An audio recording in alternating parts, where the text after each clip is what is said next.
Bonjour à toutes et à tous. Pour Halloween, Histoire de Guide ne pouvait pas manquer de vous présenter un nouvel épisode des Légendes et Frissons. L'occasion était trop belle. Nous allons donc parler d'un symbole majeur de cette fête qui orne les jardins, les porches, les escaliers et les tables. Je veux bien sûr parler de la citrouille. Mais d'abord, faisons un petit récap rapide de ce qu'est cette fête. Halloween est une fête d'origine irlandaise remontant à 500 avant Jésus-Christ que l'on appelait alors la Samhain. Cette époque annonçait la fin des récoltes, l'arrivée du froid, bref, de l'hiver. Mais c'était aussi un moment spirituel très fort dans la vie des Celtes puisque les vivants entraient en contact avec les morts le temps d'une nuit. La Samhain fut officiellement remplacée par la fête de la Toussaint par l'Église catholique romaine. La date fut fixée au 1er novembre pour éclipser la fête païenne. Le nom d'Halloween vient d'ailleurs de l'anglais ancien All Hallows Even, devenu Eve, ce qui veut dire veillée de la Toussaint. Mais quel est le rapport entre Halloween et la citrouille devenue un de ses symboles ? Tout est de la faute de Jack, un personnage issu des contes irlandais. On le trouve sous le nom de Stingy Jack, qui veut dire Jacques le Pingre ou Jacques l'Avare, Jack the Smith ou encore le plus connu Jack O'Lanterne. La légende raconte qu'il y a des siècles vivait ce vieil avare, ivrogne et méchant. Cet homme était si cruel que même le diable finit par en entendre parler. Il décide alors de lui rendre visite pour le punir et le condamner aux enfers. Arrivant sur Terre, le diable trouve Stingy Jack en train de tituber, ivre de sa tournée des pubs. Il lui explique qu'il est là pour le condamner, mais Jack réclame un dernier verre. Le diable décide d'offrir sa dernière bière à l'affreux Jack et il se transforme alors en pièce de 6 pence. Mais au lieu de payer, Jack enfourne la pièce dans sa poche où se trouve une petite croix en argent.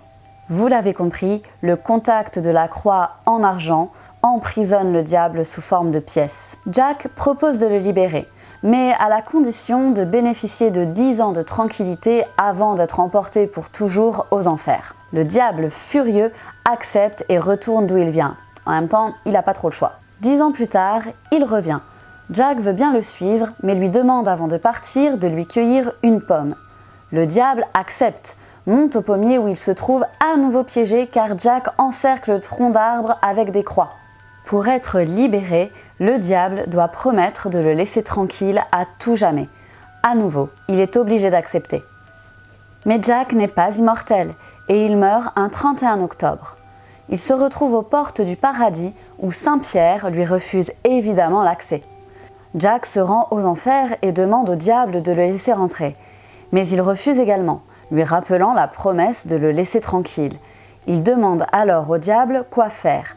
Celui-ci lui dit de retourner d'où il vient. Voici donc Stingy Jack essayant de retrouver son chemin pour retourner parmi les vivants. Le chemin est sombre et effrayant. Il demande de l'aide au diable pour avancer. Celui-ci lui donne des braises de l'enfer que Jack met dans un navet qu'il a trouvé pour se fabriquer une lanterne. Depuis ce jour, Jack erre entre le monde des morts et celui des vivants, ne sachant pas vraiment où aller. On retrouve cette idée de creuser des légumes pour y placer une lumière depuis la fête de la Samhain.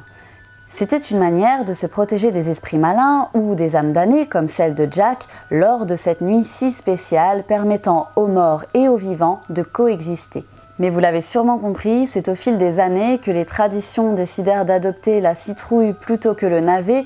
Pour y placer une lumière, c'était quand même un peu plus pratique. Aujourd'hui, on a l'habitude de décorer les citrouilles avec le sourire grimaçant du pauvre Jack, toujours condamné à errer.